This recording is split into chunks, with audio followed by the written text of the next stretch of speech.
All right, so my name is Oscar Jordan. I'm the contributing writer to Vintage Guitar Magazine, and I'm the gear reviewer, celebrity interviewer, music reviewer, and I have been chosen out of millions of people to talk to these guys here about gear, music, and creativity. Before we get started, I want to introduce everybody, just so you know who everyone is. And as always, I used to have a radio show called Oscar's Guitar Shop, and I would do these really fun introductions. So I'm going to introduce everyone so you know who they are. Hey, come on in, folks. Don't be shy. We're just getting going. There's chairs everywhere. Ladies first.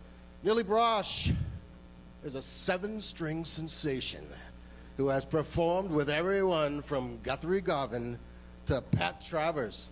She's played the hell out of Iron Maiden with the Iron Maidens, toured as a member of the Tony McAlpine Band, and performs guitar with wizardry and supernatural powers. Isn't that right? You know it. Vintage Guitar Magazine wrote, Brosh conjures sci-fi fantasy dreamscapes, but within its theatricality, Brosh infuses a sense of beauty and lyricism. A Matter of Perception is the best instrumental prog metal record of 2014. Give it up for Nilly Brosh. It was a really good album, I must say. Right next to her right, is Greg Wright. Greg Wright is a veteran bluesman and rock pro, having opened for icons like Albert King and Freddie King. He's a session guitarist and touring pro, having worked with everyone from Mick Fleetwood to the Jacksons, and can be seen on YouTube playing Van Halen's Beat It guitar solo between his legs on stage with Michael Jackson on the Victory Tour. I swear to God, it's the most awesome thing you've ever seen. It's the Victory Tour, and he's between the legs, and it's really awesome. Blues Matters magazine called him a deeply expressive, soulful singer and killer live performer whose guitar playing leaves performers breathless. Okay, and on the far end there, Pete Thorne. How's it going, Pete? Pete Thorne is the session cat and columnist for Premier Guitar magazine. He's one of the top touring pros in the music industry and a fabulous guitar nerd. He's toured with Don Henley, Jewel, Chris Cornell, and Melissa Etheridge, and that's just the short list. His solo album, Guitar Nerd, is a rock tour de force, and his online gear demos are the pinnacle of awesome. Give it up. Mr. Thorne. Mr. Thorne. You guys have probably seen these videos. They're just really, really out of the box. They're really, really cool. Rafael Moreira is a producer, singer, and songwriter who has played guitar in a multitude of genres with everybody from Steven Tyler to Pink. He was the featured guitarist for the television show The Voice and dropped jaws in households all over the world as the guitarist for CBS's Rockstar INXS and Rockstar Supernova. That's you, guy. Rafael has composed music for TV and video games and continues to be an industry-savvy guitarist with publishing and producer credits. Give it up for him. Is this cool? Last but not least, Sin Kieran is a 2-time Grammy-nominated guitarist and songwriter with the band Ministry. Yes! Yes! His brutalicious guitar playing blurs the line between alternative metal and industrial. He's also worked in a number of other bands, including Lords of Acid and American Head Charge. Ministry's 2015 tour took him to Australia, South America, Mexico, South Africa, the US, and Canada, and Sin has survived and is here to tell the tale. Yes, give it up for everybody, folks. Pretty cool people, huh? All right, here we are, another AM show. I'm glad you, thanks Lonnie for having me back. I really appreciate it, man. Give it up for Lonnie. This is the 11th year, right? 11 years. How did you do it? You're doing okay, man. All right, so the basic topic for this panel discussion is gear acquisition syndrome, otherwise known as GAS, and its effect on creativity. You know, and the idea is that sometimes we get more into gear than what the gear is for. You know what I mean? We're putting the gear before the creative process. Excuse me, hold on, my phone's going off. Oh. Okay, so we want to get into that. Well, the first thing I want to know, I want to talk to the panelists. I want to start with Greg. Greg, do you remember the first piece of gear you ever bought? And use the mics. There you go. Yeah, it was a $10 little something. Yeah. And what I liked about it is that it had a speaker in it that was about 3 inches wide, and it just sounded like fuzz. Really? And it crackled, and it sounded like eggs were frying, and I liked it. That was my first piece of gear. So it was a fuzz pedal? No, it was an amp. Oh, it was an amp. It only had an on switch. That was it. You just turned it on, and it just, you know. And I just sat there with a little cheapy guitar and just plucked the E string and just went, and just thought that was really cool. That was my first piece of gear. Really? No, I really wish I had it, man. It sounded so horrible, it was great. But you made music with that, didn't you? Not according to my dad. He'd come in and he'd go like, damn it, boy. Can you just do something else? Play something else, you know? Because it was just the E string. So I spent about the first 5 weeks doing that. Then I moved to the next string. Where did you graduate to after that? After that, after about a year, I'd actually gotten an after-school job and saved enough money to buy a second-hand Stratocaster. And it was a 1961 left-handed Strat, and I got it for $150. And that kind of was a turning point for me, you know, because the thing sounded so incredibly, I don't know, rich, whatever you want to call it, that I started getting kind of serious about it, you know. Well, it kind of just drew me in, really. And to go along with that, I also bought a Fender Bassman. And, you know, that's kind of when I started really paying attention to tones and things like that. So that was like my first real rig. That took you forward, yeah. Yeah. Cool. Rafael, what was the first piece of gear you ever bought? Well, I didn't buy anything. I was too young. Yeah. And I grew up in Brazil, and I got a guitar when I was 8. You know, electric guitar. It was real hard to play on it. It was like a Jaguar type of guitar. And I remember getting a pedal. It was huge, man. It was like a brick. It's almost the same, you know, weight as me. And that thing sounded great. You know, it was my first pedal. And yeah, we didn't have a lot of gear in Brazil, you know, growing up. It was pretty bad. I remember trying to play like outdoor shows, and that thing, the guitar, man, was tough to play. But, you know, you're 8, I guess anything will be hard to play. But. Well, at what point, when you got your first like good piece of gear later on, what was that? I remember being 16, 15, and it was the first time I made a trip to the U.S.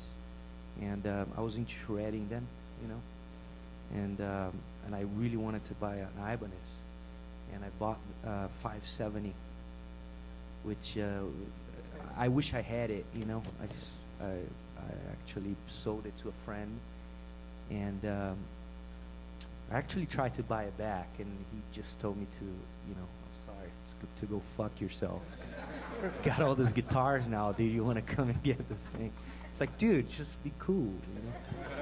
But yeah, that was the best piece of gear I was able to buy, and yeah, I enjoyed the hell out of it. Yeah, that's cool. Millie? Well, I had a lot of hand-me-down gear. I have an older brother who's a professional guitar player. His name is Ethan Brosh, and he, when I started playing, he just kind of gave me what he did not see fit for himself to play anymore. So I had the good old Boss Metal Zone handed down to me. That was my first distortion pedal, and my last distortion pedal.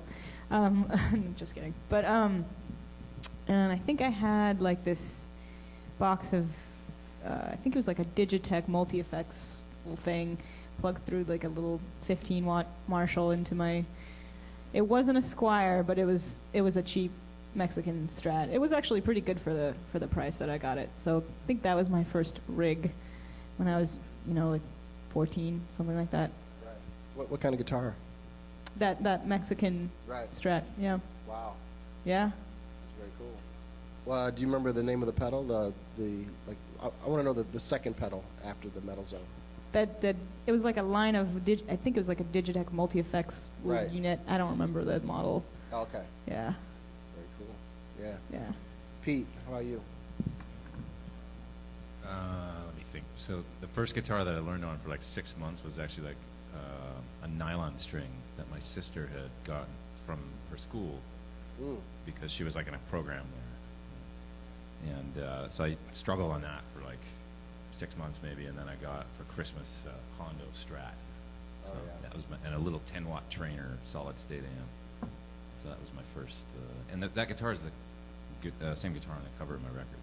So it's like that blue, that's right. blue Hondo Strat. All right, cool. It was okay. Worked pretty good for a while. Yeah.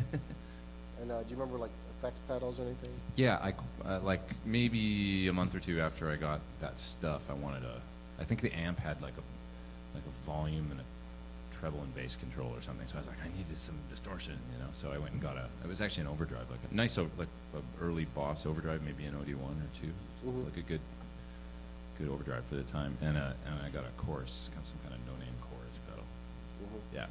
So that's what I had for maybe the first like year or two of playing. It was just that stuff. Wow. Very cool. Very cool. Sin, how about you? I think the first guitar and amp I got, my parents bought for me at the swap meet for like, I think it was $20, and it was this little 10-inch speaker amp, and they put the Fender logo on it, but it wasn't a Fender amp, and it was this horrible little amp, and the guitar was a Del Rey, which I actually still have, my first guitar, and like Hafa was saying, it was really tough to play because the action was about 6 inches off the neck. And I was like 9, 10 years old, but I didn't know any better. I just thought that's how guitars were. So it actually made my hands pretty strong, at an early age. And I played that Del Rey and that little, crappy amp for about a year and a half. And then my parents saw that I was pretty serious about it. And my next real amp was a Fender Twin Reverb. And then they got me a Gibson Les Paul Custom Silverburst, and I still have that Gibson's like my pride and joy. I still have that guitar. I never take that guitar on tour. I just use it here in the studio in LA, and yeah, that's. And then I got a Morley wah that has a fuzz on it as well. So that was kind of like my first introduction into, loud, obnoxious guitar, which I made a career out of. Very cool. Yeah, it all starts somewhere, and that gets you going.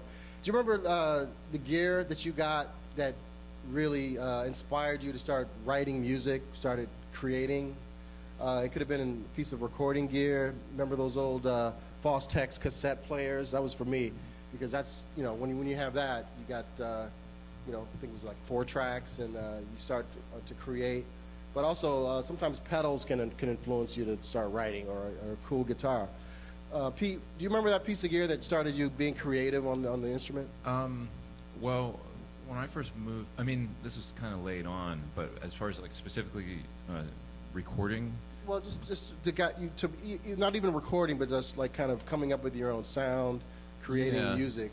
I eventually got a decent Marshall amp. It was one of those MOSFET 100-watt heads but it actually sounded really good. Yeah. So that was cool, and I had a Boogie Caliber 50 as well. Like, this is like late, like 88, 89. I got one of those. So I started getting my tone together and started sounding better. But the specifically recording, I got anything I know about recording chops. I was in this band in about like 91 or 2 through 96, and I'd moved to LA and gone through MI and all that stuff already. And so I was playing with Frank Symes, Frank and he had this Akai 12-track. I don't know if anybody remembers these, but it was like an Akai 12-track multi-track recorder. It was pretty big. It was like, you cut the desk off right here. It was like that big. And you put these Betamax tapes in it, or like they look like Betamax tapes, and recorded 12 tracks on those and had like a decent mixer section, and it actually sounded like really good. And we wrote and recorded like 50 songs, I think, on that thing over a few years. And he was, you know, knew about compression and EQ and stuff. So just being in that room with that thing and learning about, you know, that's how I really learned how to record, was on that machine. So it's pretty cool. It's like, well, you know, 12 tracks. I remember the track 1 and track 12 would disappear all the time because the heads would get real dirty, the analog, you know. And like she'd be like, "Where'd the tambourine go?" You always put like auxiliary stuff on the outside tracks because, you know, be like, oh yeah, and then you clean the heads and then the tambourine would come back. Very cool. Yeah. Hey, Greg, how about you? Do you remember that piece of gear that kind of inspired you to actually start creating music as opposed to, say, licks, and you know, you're actually creating a universe for yourself? Yeah, it was the first time I bought a Marshall half stack, and it was like during that period, that was like before master volumes and things like that.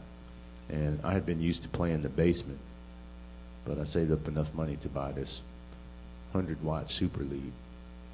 And the first time I plugged into it, it was just a complete different universe, you know. The first thing I noticed is getting on that level is that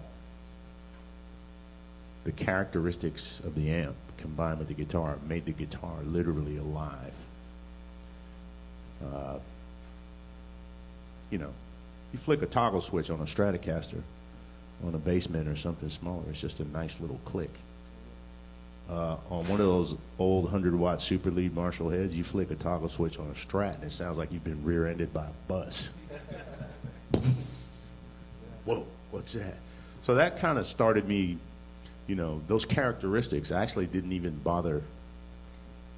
Half of the time I was playing guitar with chords and lines and things like that, but half of the other time I was messing around, just, you know, poking and prodding around on the guitar and just finding, wow, what is that? Like, I always used to like to play with the springs, take the plate off of the Strat and play around with the springs. Well, you know, you got those cool little reverb sounds from the springs.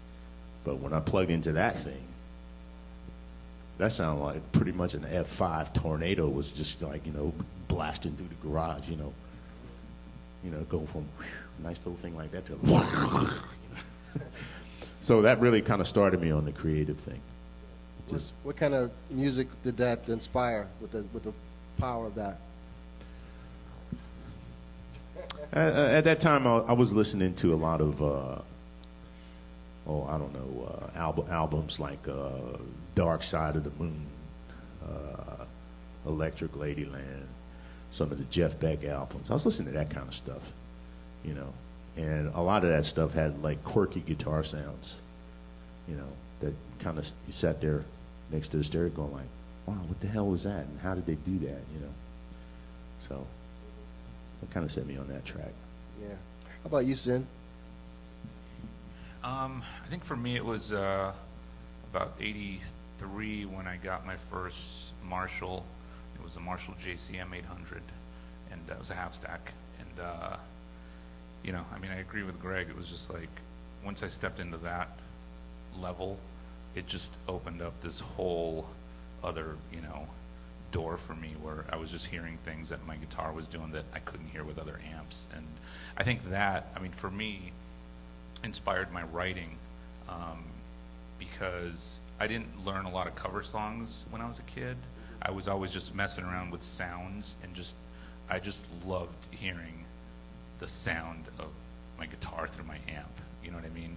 And once I got that Marshall, it just took me to this whole other level where I really started experimenting with my own stuff and my own sort of creative ideas. And shortly after that, I got a Tascam, it's a 4-track recorder. And so I started, like, you know, recording my ideas even as a kid. And it kind of sucked, like, jamming with buddies because they were all about learning cover songs. You know, I was like 13 or whatever. And I never learned cover songs because I was always writing my own stuff. And so it was tough for me to, like, you know, hey, do you know this song from this band? Like, well, no. I mean, I can jam and, you know, play with you guys, but I didn't get invited to jam with a lot of guys back then, you know, because I didn't know a lot of stuff. But yeah, it was a combination of those things. But, you know, just hearing that sound from that Marshall and that Gibson back then, it just, I don't know, it just like the switch just kind of went off in my head, and I just started writing and writing and writing. Did you already know what kind of style you wanted to pursue? Yeah, I mean, it was definitely like in the hard rock, you know, genre. So it was all about that, and I, you know, grew up listening to a lot of Hendrix and, you know, just a lot of bands from the '70s. You know, those big kind of rock guitar sounds that that's definitely what inspired me. So I knew it was going to be in the hard rock, you know, area that I was going to go into. Cool. So Nilly, was it a guitar sound that inspired you to write, or was it having the technology to record your ideas? Were they intertwined, or were they separate for you when you started writing?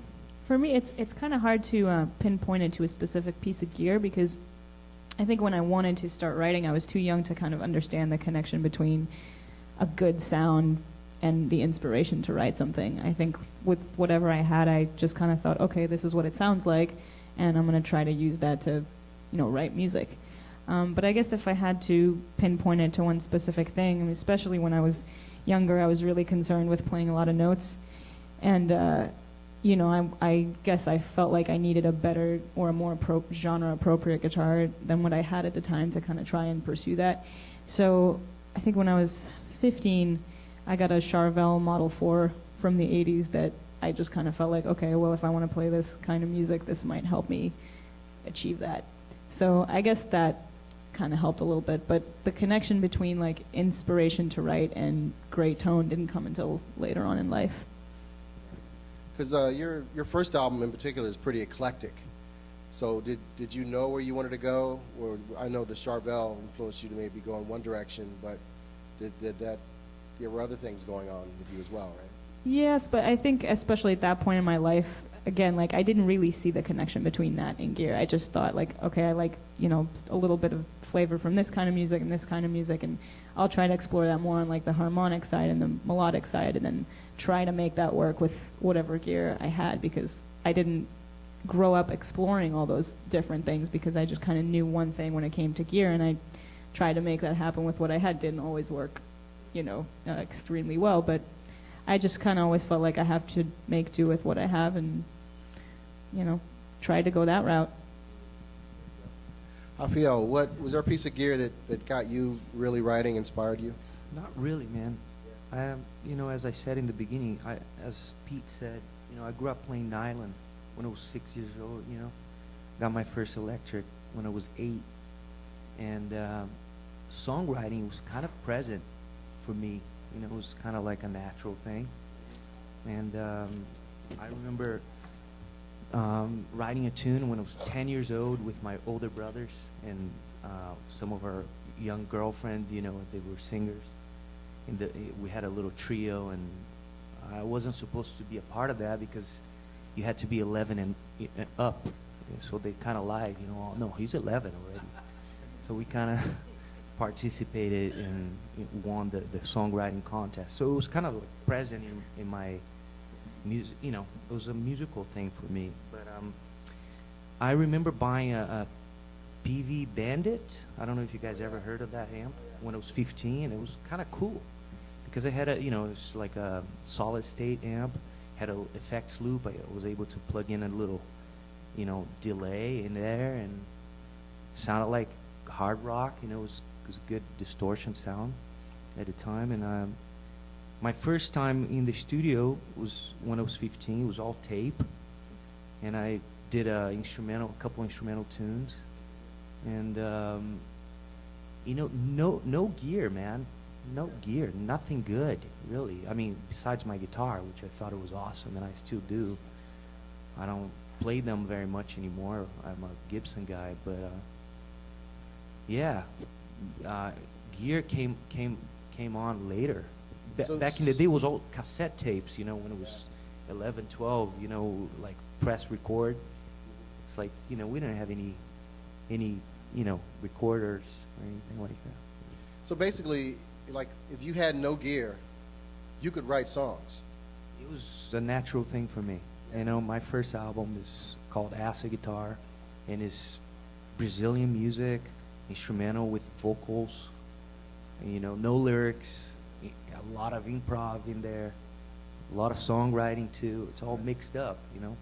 My second album is called, you know, my band called Magnetico, and it's all songwriting with, it's a rock thing, you know, it's hard rock. It's like songwriting is something I really like. So you could basically take a acoustic steel string and you could write on it. I love it, yeah. Yeah. I mean, nowadays it's different. Now I have some gear. You know? But Speaking back of, in speaking the of day, that, it was- does gear ever get in your way? Do you ever feel like we have too much, or we have too much technology or availability? And I know some people can get caught up into the newest pedal, and they start tweaking and noodling, and then they're not writing anything. They're not creating anything. They're just going for tones. Pete, you do these like awesome videos, and I know that you're not trying to cause people to buy things they don't need. I know you would never do that, but but your videos are really good, you know. But you yourself, do you ever get kind of caught up in that kind of tornado of gear, and then you find yourself not having created anything? That's a good way to put it. A tornado of gear. That's what my studio looks like at this point. Yeah, I actually wrote a premier guitar column on this exact topic, on how to not get caught up in, you know, the latest and greatest thing all the time. It's definitely an issue. Like I think back to a rig that I had kind of for a number, maybe like 8 or 10 years. I had this little 6-bass rack with a GCX pedal switcher in it, and like 6 pedals on a drawer, and one little effect unit in there or whatever. And that's really what like touring through 97 or 98 through maybe 2002 or 3 or something. That was my rig. And I could get sounds out of that rig. Like I knew how to use that stuff, like just those things. And when you're constantly trying to check out the latest and greatest thing, maybe you don't get inside completely and get the full benefit out of whatever you've already got. You know? So it's you know, I think like Greg's mentioned, like a 100-watt Marshall, you know, and those amazing things that happen. You just that one thing, and then you just learning how to like, wow, listen to that sound. The springs on the guitar, you know, in the back on a Strat, and like all those amazing things. There wasn't so much stuff going on back then, gear-wise. It was like you had sort of Fenders and Gibsons and Marshalls and Fenders and maybe a few pedals, and people got so much out of that stuff. Like when we think about Jeff Beck or Jimi Hendrix or those types, like it doesn't,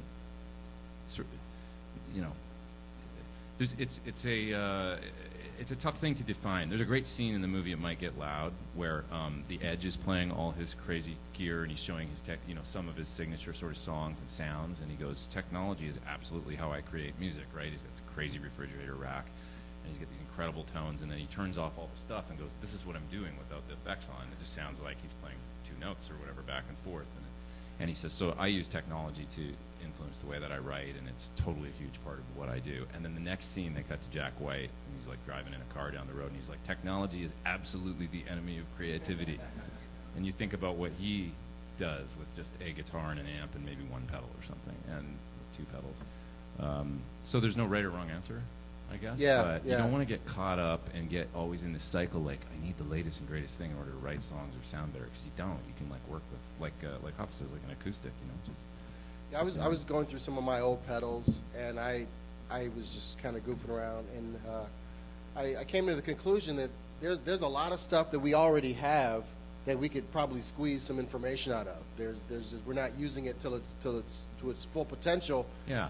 We don't really dig in there. We'll move on to the newest thing as opposed to squeezing what we have. We're in a golden age of guitar gear, right? Like this event, this Yeah. whole thing. It's like, this is good. They didn't used to do stuff like this, you know. Right. It's all centered around. So there's all this, like, there's no excuse to not have good sounds and enough gear to get tones and stuff these days, because there's this amazing variety of things out there for you to play with and get some tones. Now it's just a question of not getting bogged down in it, I guess, and like actually writing that music. And that's why in my videos I always try and start off with an actual piece of music, like a song, and not just talk about the gear or whatever and then play a few like riffs or whatever. I sit there and I go, what can I get out of this thing? How's it inspiring me? I plug it in, it's a chorus pedal, delay or whatever. I plug it in, I listen to the sound, turn the knobs, and go, and I wait for something to come out, and then I use it, and that's like within the first like whatever 10 or 20 minutes of me using the thing, I want to get some music out of it. You know, that's I always try and put the focus on that, not just on like Yeah. if that makes sense. Nelly, you were telling me that you're not a heavy-duty gear person, but you have really cool gear. I saw her when she was with Tony McAlpine at the Baked Potato, and you had plenty of gear, and it was just awesome. It sounded great. Do you, how do you stop yourself from getting caught up in that world, or do you ever have a problem with that? I personally have not actually had as much of a problem with it as a lot of other people seem to. I guess I'm really always going after the tone that I hear in my head, and I feel like every company really makes great stuff nowadays, and when you get, you know, high-end gear from a variety of companies, it becomes a game of like, well, there's this color and this color and this color. And when it matches what I hear and what I like, I kind of know what I'm going for, what I'm trying to dial in. And once I get that, I've always kind of been the person with the if it ain't broke, don't fix it mentality. It just works for me, and I know that I'm going to be able to get my fingers to do what I want to get out of it. So, I don't know, for better or for worse, I've kind of stuck with it more or less. And, I mean, I can't speak about the future, you know what I mean? Who knows how it's going to change throughout my guitar playing life, but for now, it's kind of worked out for me this way. You never get overwhelmed by choices of heads or pedals or Perhaps time-based? maybe that's why I kind of shy away from it, because there are so many choices, and they can be overwhelming. There's so many things out there, and they're all great, and you know that, and it can be very time-consuming to kind of try and start that exploration process. So, I don't know. Maybe it's a part of why I've kind of stuck to what works for me. Mr. Wright. So I played on a bill with him once, and your gear, I mean, you get great tones, but you keep it fairly simple, especially for the venues, smaller venues that we were playing at. Do you ever get caught up in that? I mean, you get seduced. You get seduced by the newest thing or anything like that? Not really. Yeah. Really, the gear for me is just like being a carpenter and having a great set of tools. That's it. You know, it doesn't mean you're going to build a great house, because you really build a great house by what's in here and what's here. Right? So I don't get too caught up in that stuff. To me, it's all just a means to an end, you know, and there's just a lot of options. But ultimately, I just never lose sight of the fact that this is just a means to make music and communicate. That's all. You know, so I could have 2 pedals, I could have 1 pedal, I could have 100 pedals. It's not going to make any difference for me. I'm going to sound like me no matter what, because it's really in there. So I don't get caught up in it. You've been spotted at True Tone Music demoing amps. So can you speak to that? Yeah. That doesn't mean I'm not curious. He's just curious. Okay. No, you know, I'm like anybody else, you know. I mean, you know, I read about some new piece of gear and I'm going like, yeah, I'll go check that out, you know. But what I mean is it's not going to get in the way of my process, you know. You don't get caught up in that world of... No, man. It's just like... Do you read the gear magazines and No. the reviews and all? No, I don't. I actually hate that stuff. Yeah. It's just, you know, just play music, man. You know, like, I guess it's because maybe I'm a little older than everybody up here, but really, when I started playing, man, you really didn't have choices. You really didn't have a whole heck of a lot of choices. You just, like Pete was saying, you know, it was Fender, Gibson, Fender, Marshall, end of story. No effects loops. There was like a fuzz tone and a wah-wah pedal, and that's the end of the story, you know. And so I've always kind of had that mindset, you know, that I don't get too caught up in this stuff. You know, it's just, even though there's like so much out there now, but really it really all kind of does the same thing. Right. Probably won't make me very popular here today, but, you know. I know what you mean, yeah. Yeah. Rafael, you had some really high-profile gigs, and I'm sure that you've been approached by gear manufacturers to offer you different things. And do you ever get pulled into that? I mean, you know you like, obviously, but you could have other things, and you could have all kinds of things. Do you ever try to use that for your art, or do you just say, hey, this is what I do, I'm leaving it alone? I'm a pretty intuitive guy, so I probably never opened a manual before, which just sucks, you know, because you kind of like, what am I doing here? That's the truth. And but today I actually one of my boards is the size of this table, and I hate that thing. I swear to God, dude, if I was, you know, up in, you know, highest floor, I would throw that shit down, you know. 'Cause, it's too many things, you know.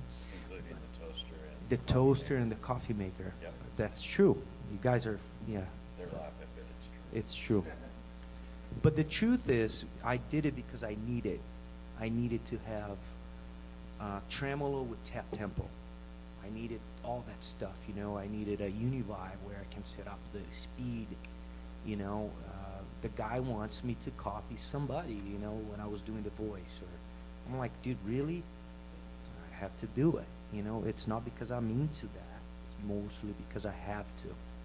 But what I bring to the table is, I think it's more of the musicality and being able to be creative on the spot. I like to be in the moment. But you know, I, as you said, I know what I like. You know, I'm a simple guy, even though maybe some people don't think I am as far as gear goes.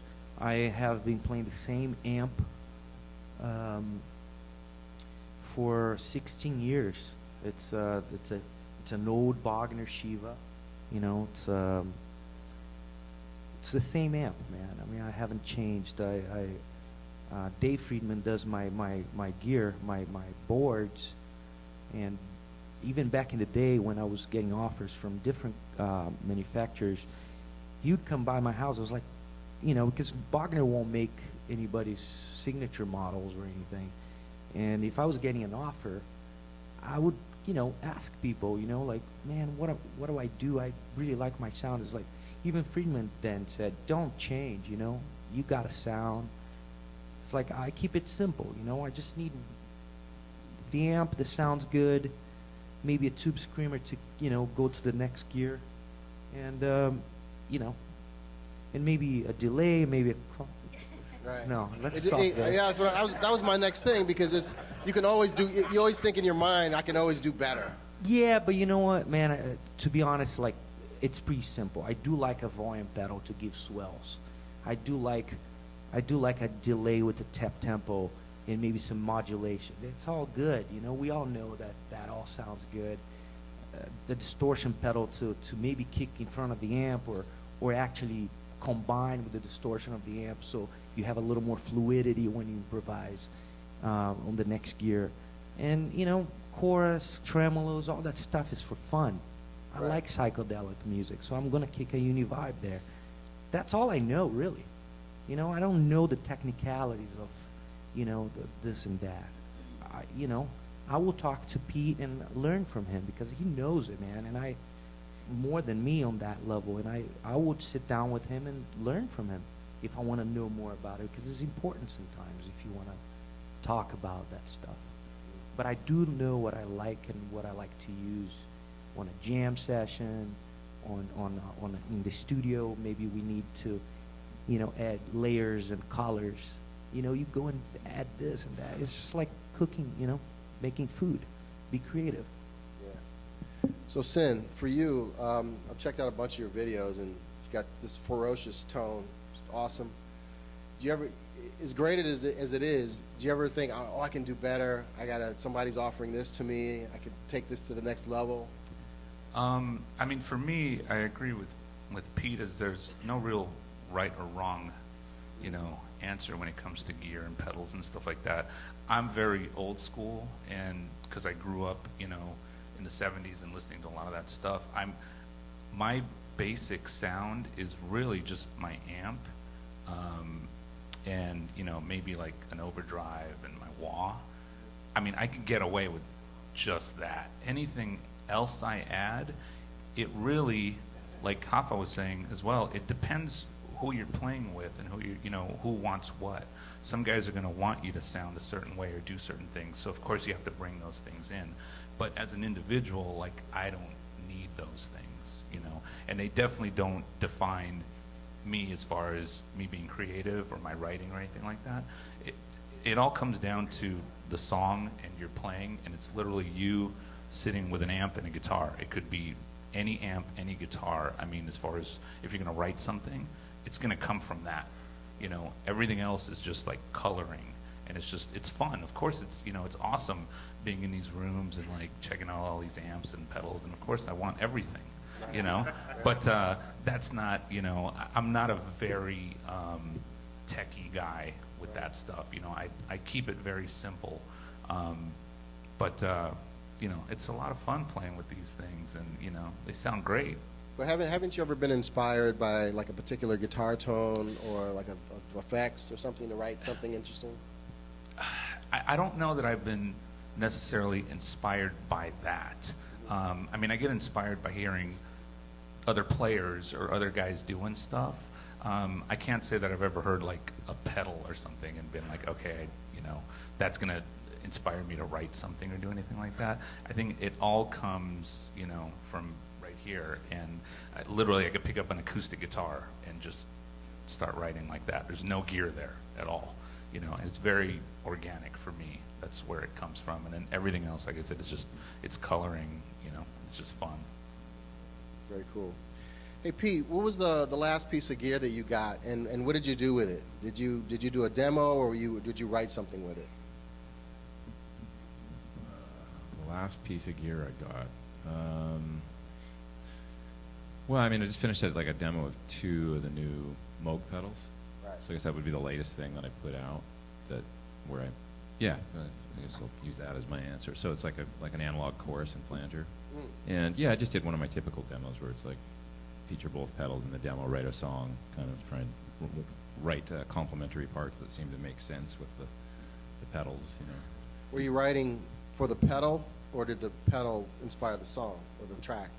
Well, the funny thing about what I do with those videos that I make is that when you're trying to write a song that showcases a certain type of tone, I guess, then you need to kind of take that into account. Like, so if you've got a delay pedal, for example, people are going to want to hear the character of the delay, of the repeats of the delay, and whether or not they're modulated or whether or not the high end is rolling off on the repeats and those kinds of things. So I always try and write some kind of guitar part that clearly demonstrates that, so you can clearly hear what the thing is doing. And then the challenge is just to make it a musical guitar part that sounds like a cool piece of music too. So yeah, you kind of have to take that all into account. Like, what does this thing do? What are its strong suits, and what are people out there in YouTube land or whatever going to want to hear? Right. So it's a weird sort of process I go through, I guess. How about you, Nilly? What was the last piece of gear? I think it's the MXR carbon copy delay. Oh, cool. And it's a very nice delay pedal, and it's one of those delay pedals that I kind of got to just have a new delay because my existing one, which is a Digitech Digidelay, I wanted to use for the reverse delay for another thing I was doing. So I got this new one, and then it just turned out to be, at the recommendation of my rep from MXR, it ended up being one of those effects that actually improves the tone itself. Kind of thickened up the whole thing, and literally the tone sounds different when you turn it off. And so now it's definitely one of those almost always on pedals because it just kind of sounds so much better with it. Yeah. So sometimes that happens. Yeah.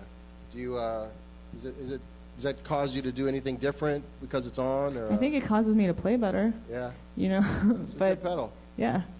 Yeah. Very cool. Greg, how about you? Is there anything? What was the last piece of gear you got? I broke down and bought one of those Eventide pitch factor harmonizer pedals. Those are cool. And using it with 2 amps in stereo to do different things, and it really sort of suits my multiple personalities. With you can spread some of that harmonic stuff, and it's diatonic, so in certain ways you can program it to move with whatever mode you're in. It's really nice. I have to say that some of the craziness out of that kind of inspired me to write some stuff to showcase that. So, Yeah. So surely gear can sometimes influence what you do. Are you using that to record or live? Everything. Yeah. Record, live, mess around, just whatever, you know. I find as you evolve as a musician, you know, gear will come and go. You'll incorporate new things into your sound because, you know, you evolve. So that's the latest piece of gear, and it's got me on a sort of exploring more harmonic things, you know. I got you. Very cool. Rafael? I'm a Gibson guy, but they don't make anything with whammy bars that I, like a Strat whammy, that I like. My first album was done with a Strat, the whole album. But so I actually went and visited Win and PRS, and he sent me a couple of guitars, and I've been playing, my fusion gigs. I've been playing with this single cut PRS with a whammy, a regular whammy, not a Floyd Rose, and it's been a lot of fun for me because I grew up with the whammy. I love those guitars, and unfortunately Gibson doesn't make anything like that unless it's the Floyd Rose, which it's cool, but it's a little bulky on the Gibson, for me. So I've been playing a lot of that guitar, a baked potato or a salvage bar, where I play once a month my fusion music, and also I just got another one, which is a double cutaway with a Floyd Rose, and I just tracked on my new album, and it was a lot of fun, just to use that whammy thing. That's killer.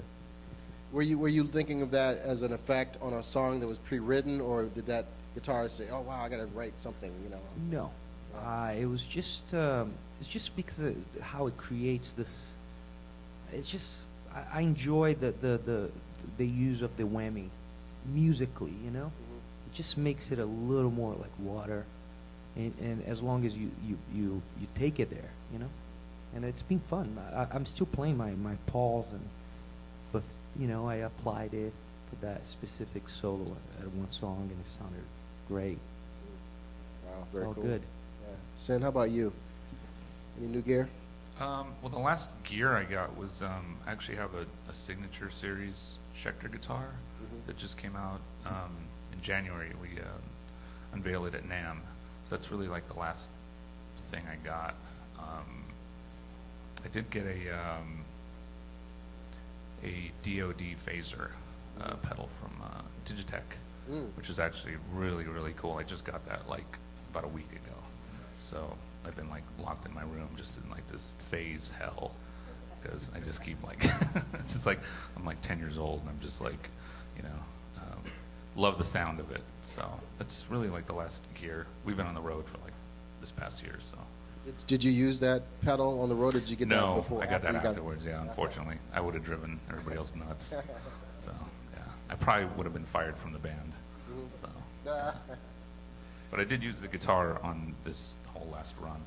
The guitar? Yeah, that's Schecter signature. Oh, okay. Yeah. Very cool. Yeah. How did that work out? Amazing. I played it here yesterday. Pretty sure I annoyed everybody that was here with it. It's got loaded with Seymour Duncan blackouts in there. It's very, it has that Ministry tone and that Ministry sound.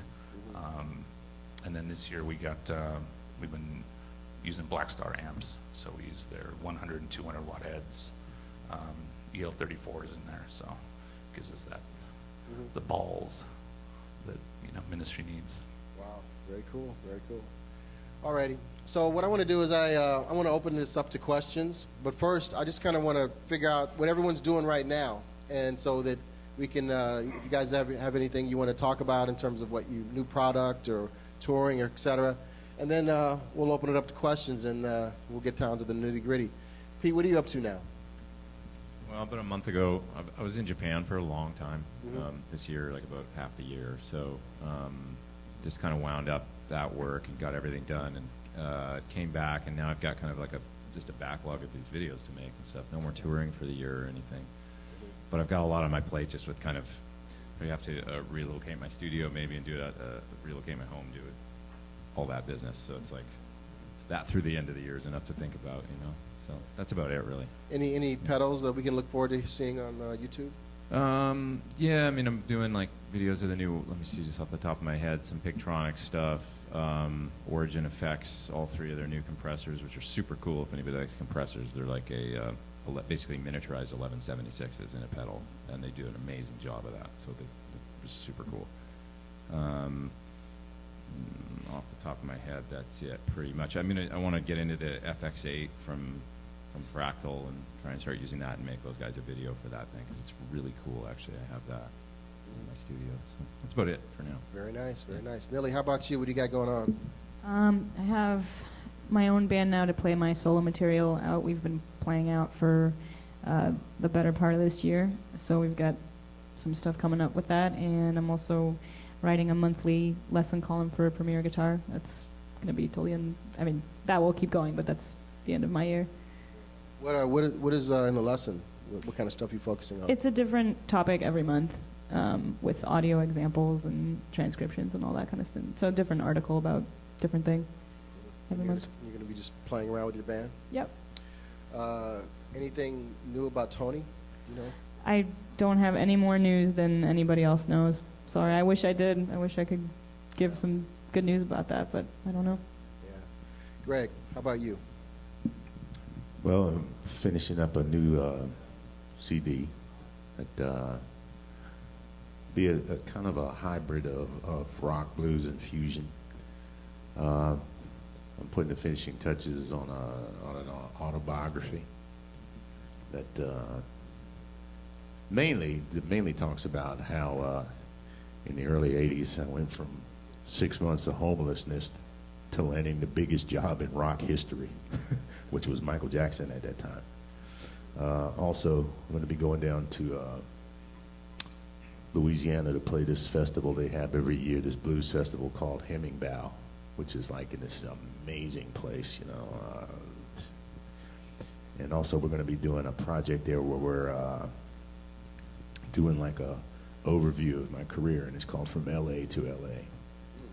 And we're going to be doing a live webcast and a DVD as well. So, you know, I'll be pretty busy for a little while. So are you got any local gigs, or are you in Louisiana?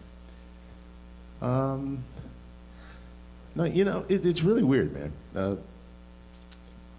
I live in LA, but I don't really play here all that much. Mm-hmm. You know, I play in Europe, I play in England a lot, play in the South a lot, but just, I don't know.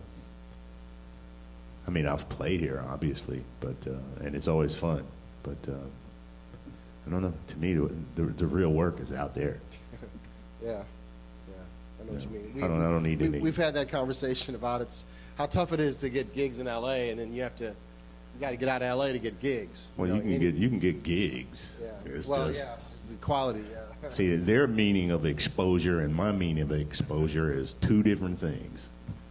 Because, you know, they're talking about basically their exposure means work for free. Yeah. My exposure means jump up on the Hollywood sign with just a raincoat. I feel. I taped a new TV show. It's a remake of To Tell the Truth with Betty White and Anthony Anderson. So it's coming out on ABC, and I just finished playing a show with Paul Stanley from Kiss. He's doing a new thing.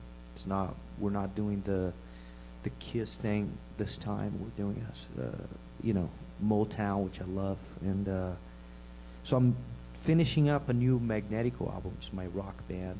It's a trio, and we're getting ready to go on the Kiss cruise at the end of the month. So that's exciting. We get to do our thing and play and sing. It's fun. Looking forward to it.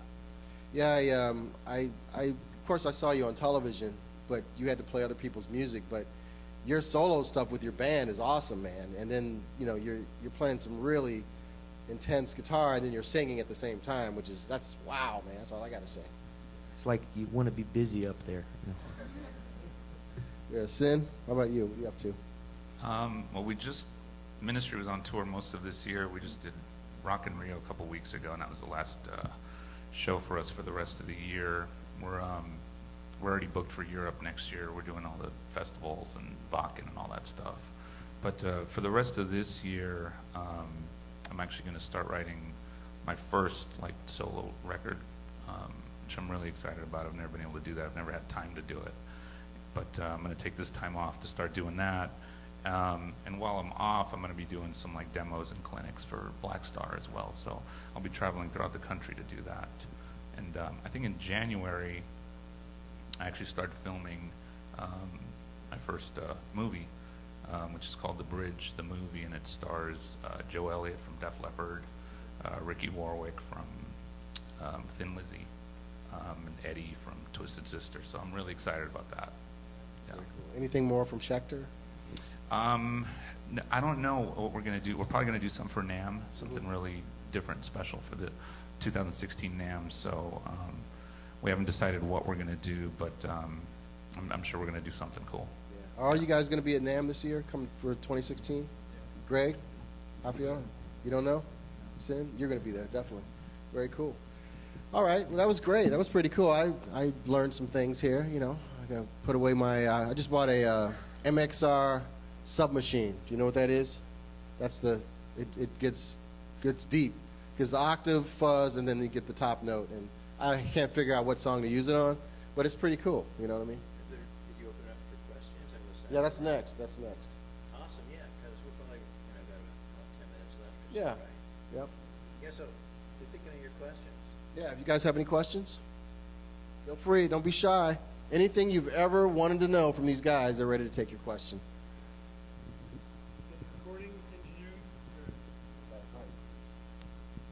Does engineering, when you're recording, doing demos or whatever, get in the way of writing? Or do you have an engineer that does it for you so you don't get bogged down? For what I do, no, it's fun for me. I'm the only guy sitting in there. Some people think I have somebody helping me, but it's just me sitting there by myself in a little room. Yeah, no, it's fun for me. Like, I have a good time actually, like messing. That's like the hobbyist side for me, like engineering and messing around with sounds that way, and it's really fun. Like I like mixing and trying to master and all that stuff. So. Yeah, you're like a one-man video audio machine. You're just doing it all yourself. Unfortunately, yeah. Yeah.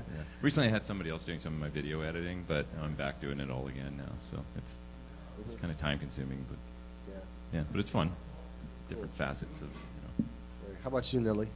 I have an engineer when I'm doing my records and stuff, but for smaller things like demos and stuff like that, I do it myself, which I don't think it really gets in the way. It's just another thing to do that day. It's another part of the task. So it might be more time-consuming, but I wouldn't say it gets in the way of the creativity, or it's just another part of that process. What are you using for demos to record? Just the same rig that I have. I have a PV JSX head igniter 2x12 Tourmaster cab, and I just use a couple of nice fancy mics and into Logic. Use Logic. Very cool. Yeah. Greg, how about you? Yeah, I engineer as well as do the playing. It's just it's another extension of the whole creative process. And rather than call myself a professional musician, I would call myself a professional messer-arounder. 'Cause I just like to tinker with that stuff. But yeah. Very cool. Rafael?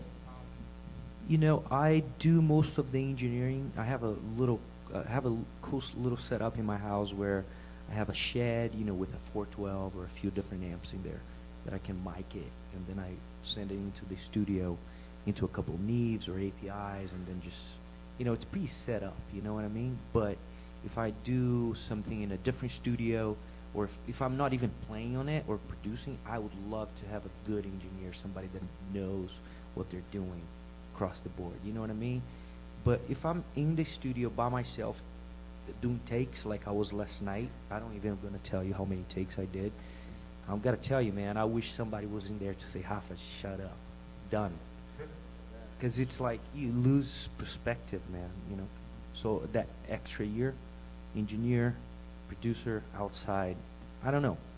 it So- can help me. So the answer is it does kind of get in the way because you just want to play and have someone to like kind of feedback and Sometimes turn the faders you know, and, you know. Sometimes yes, sometimes not.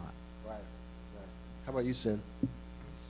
Yeah, it's actually a good question. It is a huge pain in the ass for me, I'll be honest, because I'm not an engineer, and I've been spoiled with ministry because we had our own engineers, so anytime I would literally just walk into the studio, which our studio was in the back of Al Jorgensen's house. It was a full, you know, SSL board. It was full state-of-the-art studio that we had, so whenever we were doing a record, I'd stay with Al, and I'd literally walk to the backyard, and the engineer was there, and just everything was fired up, and we were ready to go. But now I have my own very, very primitive, basic home studio, and all these gray hairs that I have now are because I'm like trying to learn how to engineer, and I don't know what the hell I'm doing. So it's like, you know, and I'm sitting in there by myself, you know, trying to record something, and I record it, and I was like, shit, now what do I do? And I'm like, it's been driving me nuts. So, you know, but I'm learning, you know, and I think it's all now, I mean, it's in the end, I think it's gonna just make me that much, you know, better, hopefully.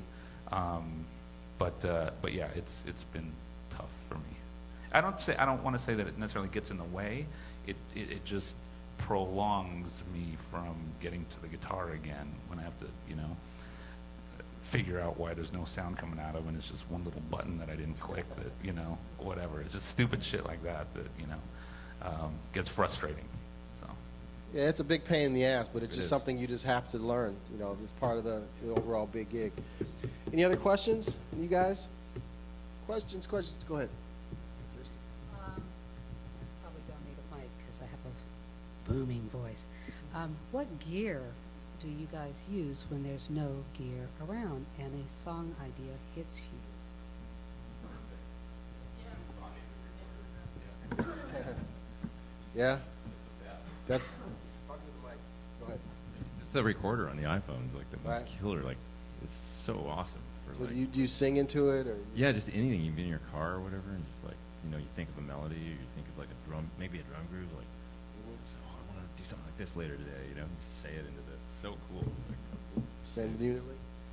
You sing into the phone. I sing into the phone and then I don't want to listen to it later. Yeah, exactly. Yeah. I don't even want to hear it, but I have to retrieve the idea, so I have no choice. But it's very handy. Right. Yeah, it is. Greg, how about you? Sing into the phone, sing into the iPod, whatever. Yeah. You know, that's it. Do you trust yourself to remember ideas, or do you say, I've got to put it down? No. I've probably lost probably an entire library of songs by going like, oh, that's a strong melody. I'll remember that in the morning. And then you go back and it's gone. So there's been a few times where it's been like, you know, 4:30 in the morning, and I've been dreaming about some melody, and I just have to jump up and go and get it down, which I've gotten a couple of pretty good songs about like that, but no, I don't trust myself to remember them at all. How about you, Alfio? Much the same as everyone, you know? Yeah. It's right there, man. It's like a tape recorder, but much easier. Same with lyrics, too? Lyrics, yeah, I'll just write it down on the phone or a piece of paper or on the plane, anywhere you are, you just write it down on the spot. How about you, Sin? I drive really fast to get to a guitar or something, usually, because, I mean, I do the same thing these guys do. I have no voice to sing at all, so I'll try to, like, do something like that on the recorder, which is horrendous to listen to afterwards, but at least, I mean, you do whatever, you know, it takes to just try to remember that, because I have a horrible memory, so there have been many times where I've thought, oh, yeah, I'll remember this, and you never do. You know, it just happens. But yeah, I mean, we do whatever we can. You know, however whatever we have with us that, you know, will let us remember that idea. Probably, yeah. Like screaming and like cutting everybody off. Screaming and singing into the Probably. phone. Any other questions? There you go. Excuse me. You guys first started playing guitar, you know, you break through plateaus of getting better and better, right? You know, when you first start, there's a lot of plateaus, and then you kind of level off, and you kind of, I want to know how you guys break through those plateaus where you feel like you're kind of stagnating, doing, you know, your same old kind of relying on the same licks that you've been playing forever, you know? So how do you break through those plateaus where you feel like you get to a point where... I watch Hoffa's videos. That's what I do. Now, for me, that's a very good question, because I don't know, maybe the other guys feel like this as well. We're always our own worst critics, and it doesn't, I don't know that I'll ever stop or think, okay, I've gotten to that point. It's every day, it's like, I can do better, I can do better.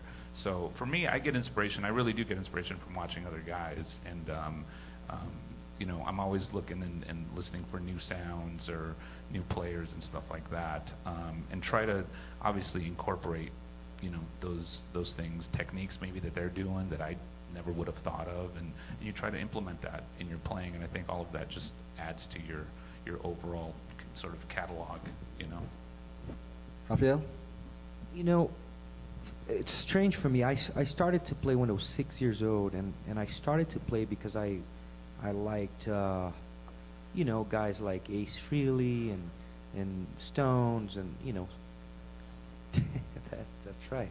I love it. But, you know, it was like, so when I was 8, I got an electric guitar, you know what I mean? It allowed me to band and hear distortion and it so forth. You know, when I was 12, I saw like something like, I don't know, Chick Corea with Frank Gambale, and that was like, what the hell is he doing?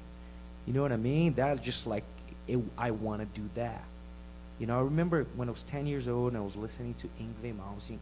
I only listened to blues and rock, like old English rock until then. When I saw Yngwie, I was like, wow, is this possible? So, you know, it wasn't like I was trying to learn the licks, but just listening, you know, to that kind of stuff made me want to do it. It's like you are what you listen to, you know what I mean? And so it was kind of phases, you know. When I was 15, I moved to a different town, and I had experiences to play with other musicians. It wasn't like my guitar playing, I wasn't like thinking about guitar playing, I was more playing it. You know what I mean? Just like, wow, this is what I want to do now. So I just started to, I remember getting an Ibanez, you know, and that allowed, when I went to the neck pickup, it gave me that, you know, enclosed sounding. So the notes were grouped together in a more, I don't know how you say that, but I just felt like I was able to do arpeggios now.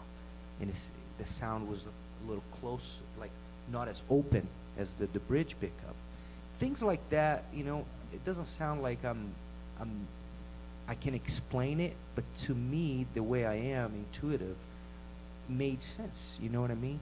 And then when I moved here, I went to MI when I was 20 years old, and I was already all over the place musically. So it's just one thing after the other. You're just going through phases, and I'm still learning from people around me here, from new players, from all the guys that we listen to. It's like, to me, it never stops. It's not like I'm home practicing guitar, but I'm listening, and I'm always looking into getting better. So that's how it works for me. So Greg, what gets you out of a rut? I find that the best way for me that I always try to do to get out of a rut is get out of my comfort zone.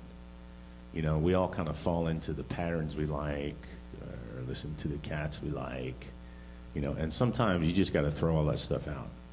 And, you know, sometimes I don't even listen to guitar music at all.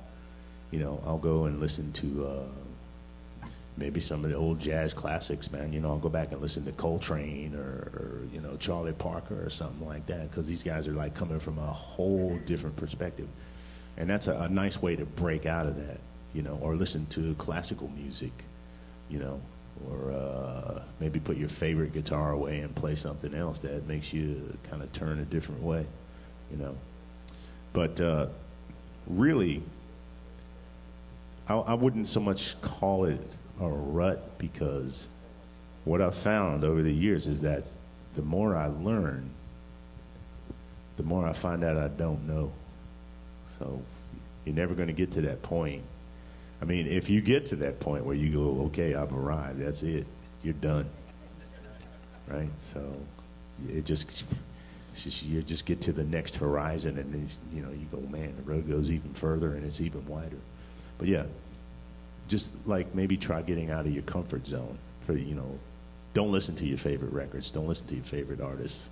Just find something that's like completely off the wall for your usual listening habits. And more often than not, that will trigger something.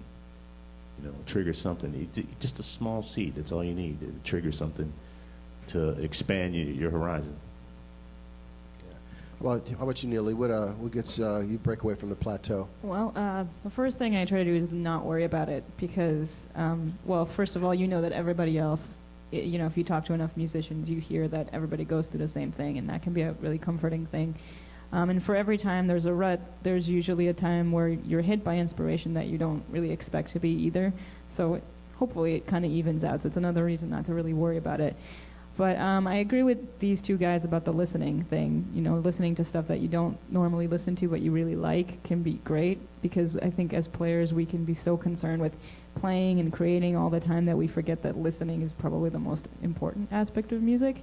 So I think listening in general is a really important thing to always come back to, and just, again, like really not worrying about it, putting it down for a minute and focusing back on music for what it's meant to be, just the listening part. And you might be surprised what comes out of that, something totally different. Good advice. How about you, Pete? Yeah, that's excellent advice, I think, like listening. Sometimes when your career is music, it's hard to just be a fan again, like time-wise and stuff, because you've got so many time constraints or whatever, but it's important to remember like why you started, so just go back and listen a lot. You know, check out some new music, because it's easier than ever now to, you know, with Apple Music or whatever, to go listen and find something maybe outside of the box that you wouldn't normally listen to.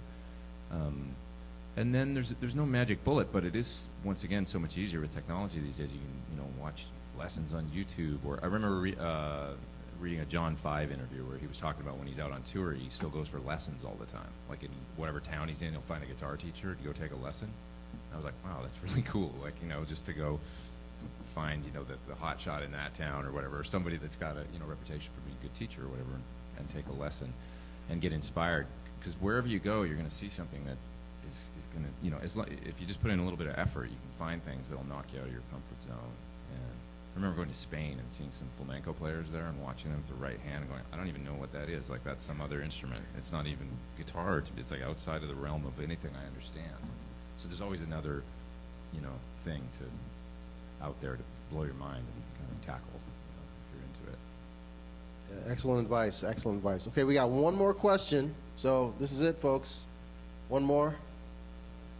No? You in the back? No? You got it. Okay. Last question. Here we go. High pressure here.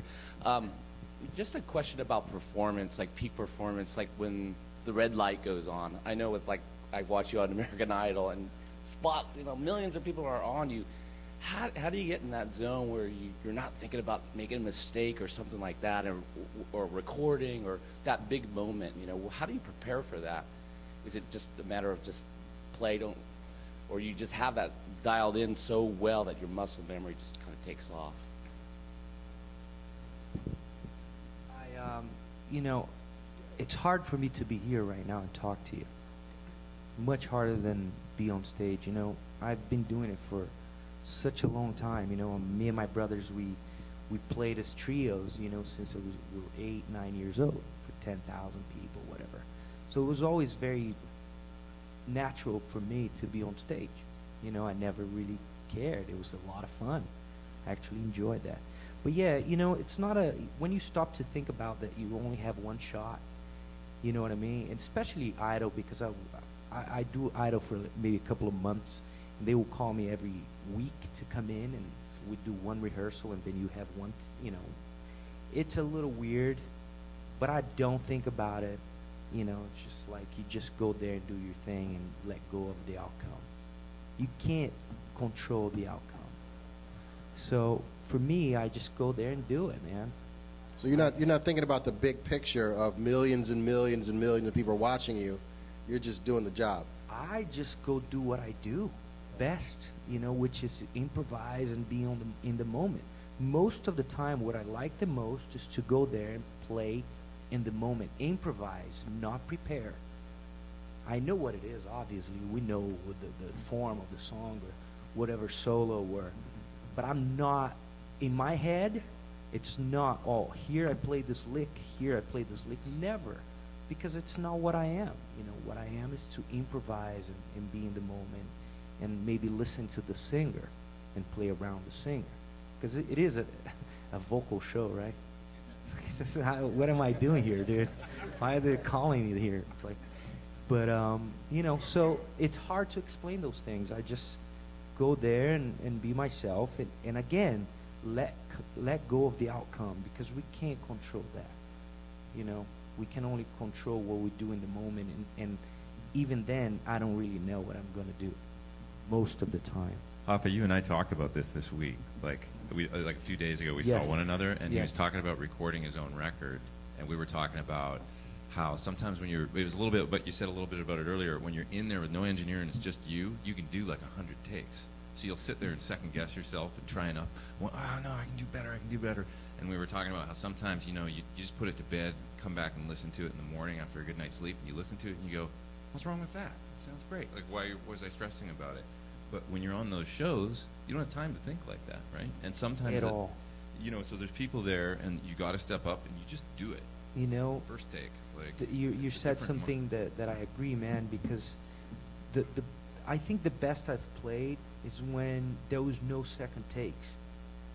You know, that you were working with people in a higher level, people that don't have time for you to go and fix this and that. They're all, you know, on your level or higher, and they just gonna push it to the next level, and you just gotta do that and leave it. That's what happens on those shows for me. Sometimes I mentally say to myself, now's not the time to suck. like a bar leading up to the solo. Don't suck now, go. I do. Greg, how do you handle the red light fever? Well, I kind of came from the opposite end of the spectrum. You know, one of the most amazing experiences that I've ever had as a professional musician, and I was really privileged and blessed to do, and I talk about it in my book, was playing for Michael Jackson at the absolute peak of his career. This is like the Thriller period. This is like Billie Jean, Beat It, Human Nature. This is all that stuff. And the tour was called the Victory Tour. It was, at the time, the biggest tour in rock and roll history. Okay. I can remember when we got to the hotel, the entire world press, it must have been 1,000 press people from every country on this planet covering the opening night of this thing. I mean, we were under the world microscope, and the band was small. It was only a 6-piece band, but here's how we got past that.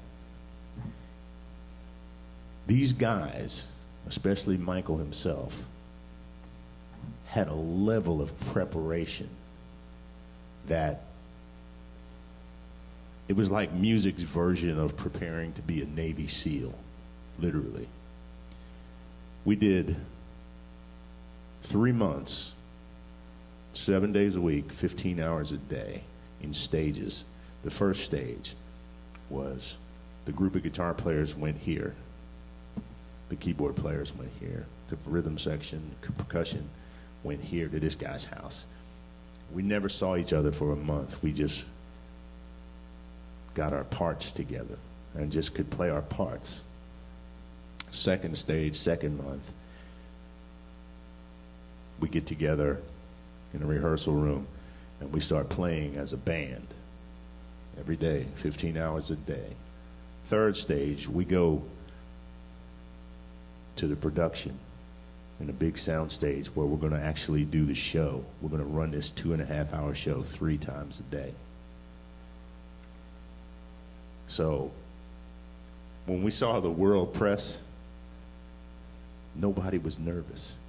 Nobody was, we knew we were going to kick their ass off the planet because we were prepared.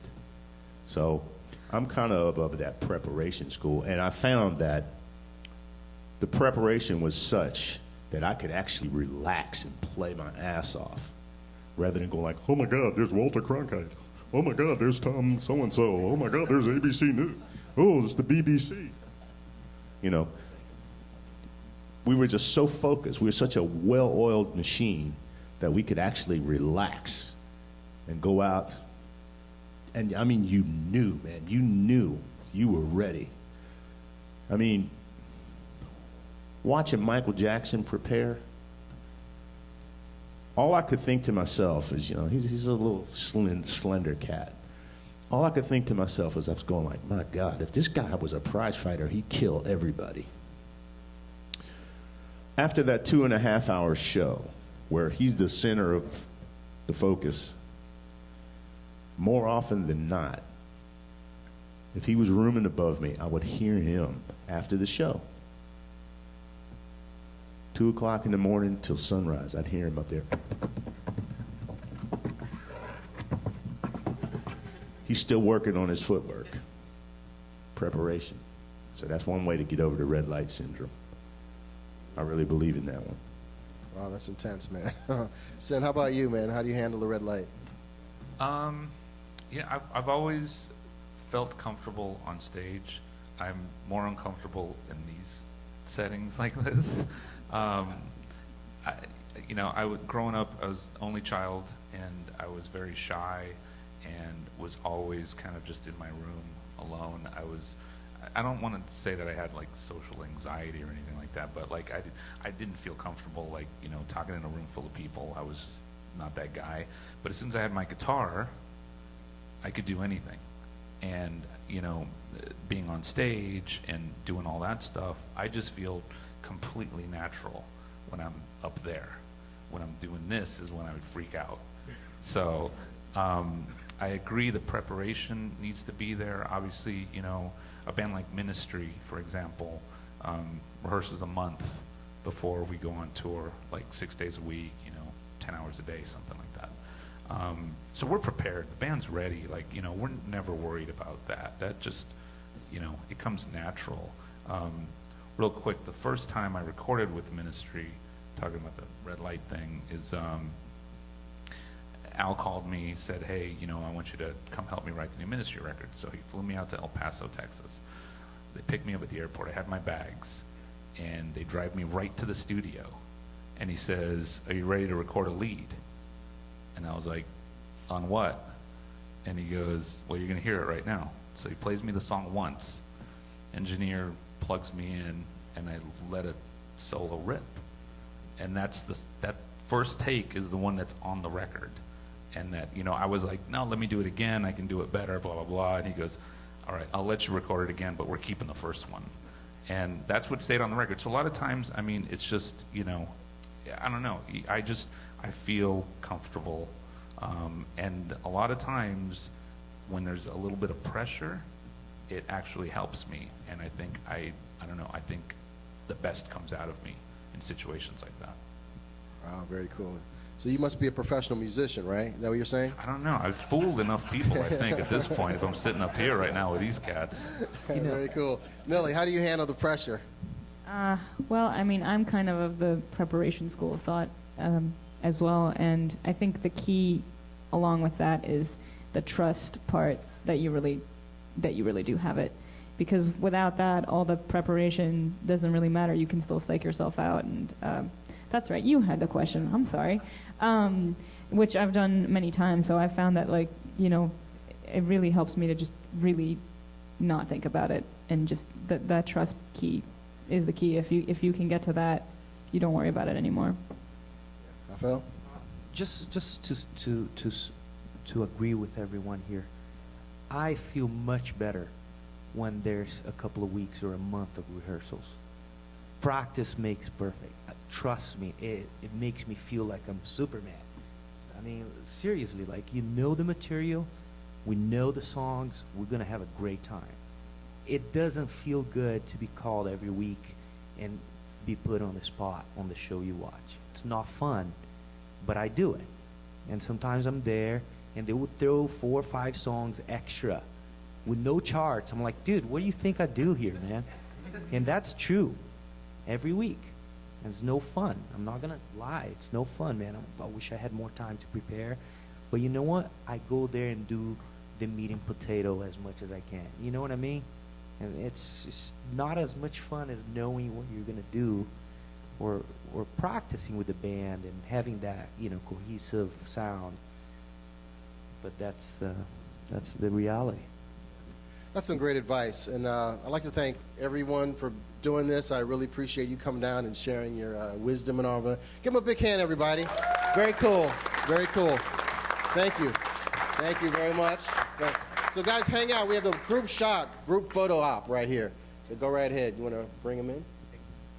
Yeah, thanks again for coming out. You know, really appreciate this, the 11th annual show. Stick around, go out in the rooms, go in. GC's there, got some great gear here for you to hear. And all right, thanks. And we'll have door prizes at 3:30. So you guys, if I can get you to stand up there in front of those amps, we're going to take a nice picture.